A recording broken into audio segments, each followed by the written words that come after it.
Hi, I'm Nate Wakeford. I'm your masculinity and mindset coach. And today I'm going to talk about how your presence will turn into her passion. Now, masculine presence, in the way that I describe it, is really referencing that you have a strong frame. You have a strong concept of self, a strong identity, and you don't get sucked into an external frame of reference, meaning you don't get sucked into someone else's reality, because the reality that you hold for yourself is already a very good one. You don't seek outside of self. This enables you to be strongly present within yourself and grounded. And on an energetic level, it also typically means you are connected to your penetrative masculine energy. Why is this so? Well, think about it. Men who are stuck in their heads, men who are highly emotional, are often constantly referencing people's reactions, words, what they say, constantly seeing whether they're being accepted, whether they're at risk of being rejected, and they're really stuck with a lot of their resources trying to control their outer world reality. See, once you become an internally framed man, you begin to bring your awareness back to self. In fact, there's an exercise, and I learned this one through G.S. Youngblood, thanks quite to you, where you hold 50% of your awareness on self and 50% of your awareness on the other person. So that's that energetically, you are not investing all of your energy from yourself into the other person. You maintain a degree of self-awareness to see how you're responding, to choose how you would wish to respond to a person's communication, rather than being sucked in and reactive to another person's reality. So having strong presence means that you are the dominant energetic force or power in your reality. Someone else external to you is not. You decide how you're going to respond. You decide where you're going in life. You decide from that place of order within yourself, your strength, your foundation, whether or not someone else's communication with you is reinforcing of your path, purpose, and direction in life or isn't. Whether it is reinforcing of your sense of well-being or isn't. And so you stay present to your own feelings, emotions, your own thoughts, your own sense of well-being, and you're checking in and aware of that continuously.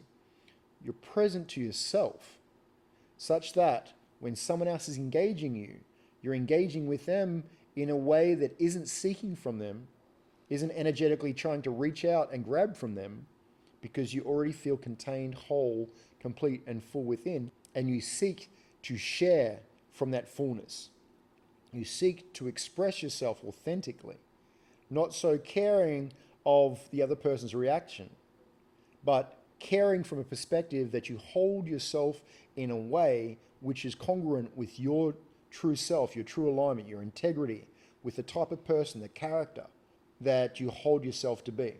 Now, part of why this is so attractive to the feminine is because when a woman seeks to waver you with it sometimes through testing, when you are strong, when you bring order through your presence to her chaos, you bring her relief. You become someone that she can trust and depend and rely upon. She's someone that she will respect because she deep down knows that a man who's easily influenced by others will give up his own sense of self, will give up his path and purpose in a way to gain someone else's approval. She intuitively knows that that is not a strong man. That is not someone she can depend upon or rely upon or trust with her future. One of the ways that a man can develop this strong, grounded presence is having the ability to hold intensity and stay with the awareness of not buying into the emotional reactivity.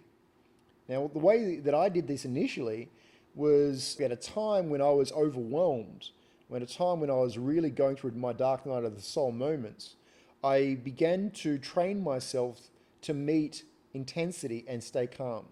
And the way I did that was through nail boards, through temescals, which are like hot saunas, and through ice bars. I chose in that intensity to hold myself in stillness, to almost smile at the intensity, to know that I was more powerful than the intensity.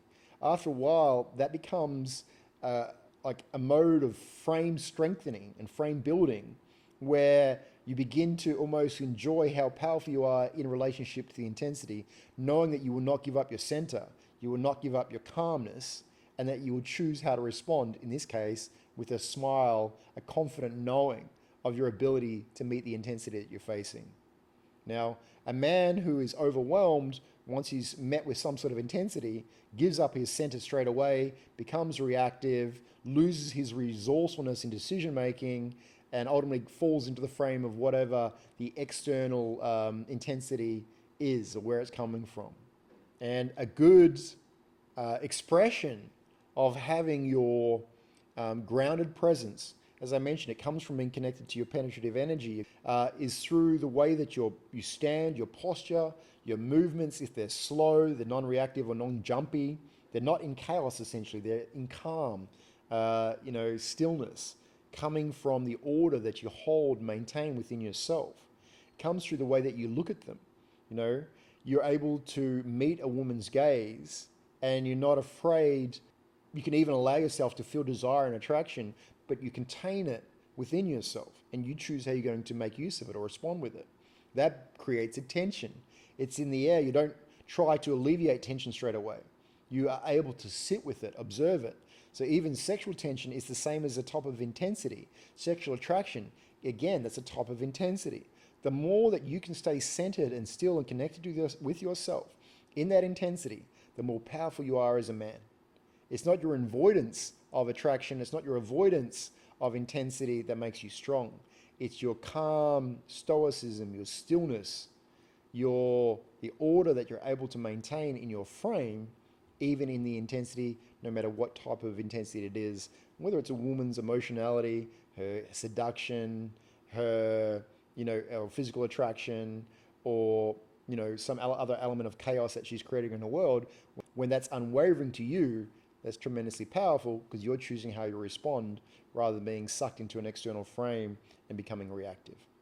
Now, another thing is that when you are calm, centered, and have the ability to respond how you choose, often you have a greater bandwidth for humor, for jest, for teasing, right? Someone who holds himself in a high regard isn't occupied by a lot of mental thought processes around being worried about another person's thoughts or reactions. They have a lot of that computing power of their brain focused on their own decisions of how they're going to apply it, meaning coming up with smart, witty responses, humor. It shows that you're not stressed or overwhelmed, you're calm, and so a lot of your bandwidth and resources aren't tied up in the chaos, overwhelm of you not being able to meet intensity, of you being victim, if you like, to the intensity from something external to yourself. You succumb to it. A strong frame man doesn't. He just meets it with his penetrative energy. He stays connected to himself, and he chooses how he responds. Look, I hope this has been very valuable to you. If you would like to develop more penetrative masculine presence, I can certainly show you how. I run a retreat called Sovereign Warrior. I have a modern day rite of passage. You can access that through the Sovereign Brotherhood. It's a school community online. The links are in the captions below. And you can also ask any questions. I'll do my best to answer them. Please like, subscribe, and share this with someone that you think would benefit from this video. And I look forward to seeing you in the next one.